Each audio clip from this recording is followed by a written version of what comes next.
জনাব আরাফাত রহমান কোকো 1969 সালের 12ই আগস্ট তার জন্ম হয়েছিল হাসপাতালে নেয়ার পথে অ্যাম্বুলেন্সে। পবিত্র আরাফাত ময়দানের নাম অনুসারে ছেলের নাম আরাফাত রহমান রেখেছিলেন বাবা জিয়া রহমান। বাসায় আরাফাত রহমানকে আদর করে ডাকা হতো কোকো নামে। এছাড়া তার আরেকটি নাম ছিল দোদো।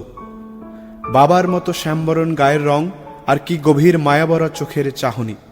1971 সালে বাবা মুক্তিযুদ্ধের রণাঙ্গনে স্বাধীনতার ঘোষণা দিয়ে ঝাঁপিয়ে পড়েছেন সম্মুখ সমরে। যুদ্ধের ডামাডোলে বড় ভাই তারেক রহমান আর মায়ের সাথে ক্যান্টনমেন্টে বন্দী। ছোট্ট কোকো একটু দূরে খেলা করছিল আর বড় ভাই তারেক রহমান মায়ের পাশে।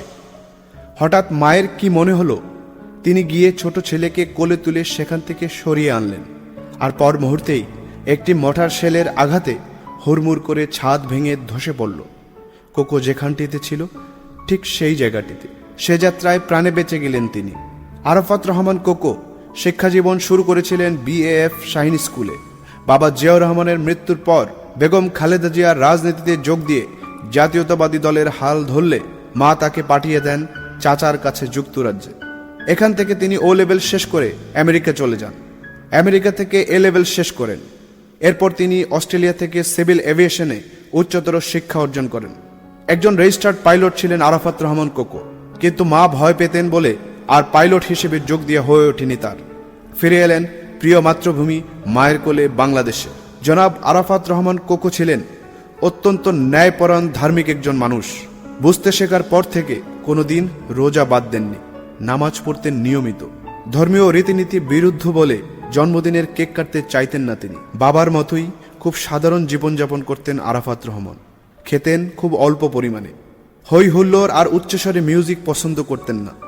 নিরিবিলি জীবন পছন্দ করতেন তিনি। নিয়মিত খেলাধুলা করতেন কোকো। ক্রীড়াপ্রেমী কোকো ডেভেলপমেন্ট কমিটির চেয়ারম্যান থাকাকালীন সময়ে বিসিবিকে নিয়ে গেছেন অন্য এক উচ্চতায়। তার হাত ধরেই আন্তর্জাতিক মানের খেলোয়াড় তৈরি করেছে বিকেএসপি। আজকের বিশ্বসেরা সাকিব, তামিম, মুশফিকরা তারই হাতে গড়া। ওল্ড ডিওএইচএস এর চেয়ারম্যান ছিলেন তিনি। বাংলাদেশ ক্রিকেটে তার অসামান্য অবদান স্বীকার করতেই হবে। বিভিন্ন সামাজিক, ক্রিয়া ও সাংস্কৃতিক কাজের সাথে ওতপ্রোতভাবে জড়িত ছিলেন জনাব আরাফাত রহমান। নিজে ক্রিকেট প্রেমী হলেও ফুটবলেও তার গভীর আগ্রহ ছিল। বিশ্বকাপ আসলে সহোৎসাহে পরিবারের সবাইকে নিয়ে ফুটবল খেলা দেখতেন আরাফাত রহমান। তার ঐকান্তিক প্রচেষ্টা আর উদ্যোগে বগুড়াতে আন্তর্জাতিক মানের শহীদ চান্দু স্টেডিয়াম নির্মাণ করা হয়। সেই শহীদ চান্দু স্টেডিয়াম নিয়ে বগুড়াবাসী যেমন গর্বিত, একই সাথে তিনি স্থান করে নিয়েছেন তাদের হৃদয়ের মণিকোঠায়। হৃদয় ভরা ভালোবাসা নিয়ে জন্মেছিলেন কোকো, আর পেয়েছেনও সবার ভালোবাসা। আরাফাত রহমান ছিলেন বাবা মার অত্যন্ত আদরের সন্তান, আর বড় ভাই তারেক রহমানের প্রাণের অধিক প্রিয় ছোট ভাই। ভালোবেসে বিয়ে করেছিলেন শর্মিলা রহমান সিথিকে। ছিলেন প্রাণপ্রিয় স্বামী আর 2 কন্যা সন্তানের গর্বিত পিতা। রাজনৈতিক পরিবারের জন্ম হলেও বরাবরই তিনি থেকেছেন রাজনীতি থেকে অনেক দূরে। রাজনীতি তিনি করতেনও না, বুঝতেও চাইতেন না। অসম্ভব শান্তিপ্রিয় একজন সদালাপী মিশুক মানুষ ছিলেন তিনি। আর তাই তো বন্ধুবৎসল কোকো ছিলেন সকলের প্রিয়। সাদামাটা একটি ছেলে প্রথম দেখায় তেমন আলাদা মনে না হলেও তীক্ষ্ণ চোখের দৃষ্টি কারণ নজর এড়াত না। বাবার মতো ভরাট গলা আর অসম্ভব সুন্দর করে গুছিয়ে কথা বলতেন তিনি। তার নেতৃত্ব দেওয়ার সহজাত গুণের কারণে বন্ধুমহলে ছিলেন অত্যন্ত জনপ্রিয়। রাজনৈতিক কোনো অভিলাষ না থাকলেও ষড়যন্ত্রমূলক অপরাজনীতির শিকার হয়েছেন আরাফাত রহমান। 2007 সালে তাকে গ্রেপ্তার করে চালানো হয় অমানসিক নির্যাতন, জড়ানো হয় ষড়যন্ত্রমূলক মিথ্যা মামলায়। তাকে ধরে নিয়ে যাওয়ার সময় নির্ভীক আরাফাত রহমান অফিসারদের ভরাট কণ্ঠে জিজ্ঞাসা করেছিলেন, আমাকে নিতে এসেছেন? কোথায় যেতে হবে? চলেন। কিন্তু গাড়িতে তুলতেই তার 2 হাত পেছনে নিয়ে হ্যান্ডকাফ লাগিয়ে দেওয়া হয়, আর কালো কাপড় দিয়ে বেঁধে ফেলা হয় তার 2 চোখ। এরপর রিমান্ডে নিয়ে চালানো হয় শারীরিক ও মানসিক নির্যাতন। 2 ভাইকে রাখা হয় একই জেলখানার 2 ব্লকে, যাতে করে জেলখানার ভিতরে 2 ভাইয়ের সাক্ষাৎ না হয়।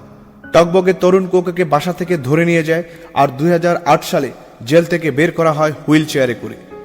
আর সুচিকিৎসার জন্য পাড়ি দিতে হয় সুদূর মালয়েশিয়াতে। মালয়েশিয়ার নির্বাসিত জীবনে বড্ড অভিমানী এই মানুষটি ফটোগ্রাফিকেই একমাত্র সঙ্গী করেছিলেন।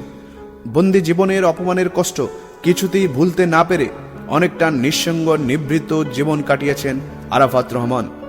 কোনো অপরাধ না করেও মিথ্যা অভিযোগের বোঝা তাকে অকাল মৃত্যুর মুখে ঠেলে দেয়। তার এই অকাল প্রয়াণ ছুঁয়ে যায় প্রতিটি হৃদয়বান মানুষের মন। তার জানা যায় শরিক হতে সাধারণ মানুষের ঢল নামে। মহাসমুদ্রের ঢেউয়ের মতো প্রতিটি জনস্রোতের লক্ষ্যস্থল ছিল একটাই, বাইতুল মোকাররম মসজিদ। এই জনসমুদ্রের দোয়া আরাফাত রহমানের জন্য, এই জনসমুদ্রের ভালোবাসা ও সহমর্মিতা জিয়া পরিবারের জন্য। ছোটবেলায় বাবাকে হারিয়ে বাবার আদর থেকে হয়েছেন বঞ্চিত। পড়াশোনার জন্য দীর্ঘদিন বিদেশে থাকায় আর সবশেষে রাজনীতির বলি হয়ে মৃত্যুর আগ পর্যন্ত প্রাণপ্রিয় মা এবং বড় ভাইয়ের স্নেহ থেকে বঞ্চিত থেকেছেন। কিন্তু তার মৃত্যুর পর কোটি মানুষের হৃদয় উজাড় করা ভালোবাসা প্রমাণ করে দিয়েছে আসলে তিনি কারো ভালোবাসা থেকে বিন্দুমাত্র বঞ্চিত হননি। তিনি আছেন কোটি মানুষের হৃদয়।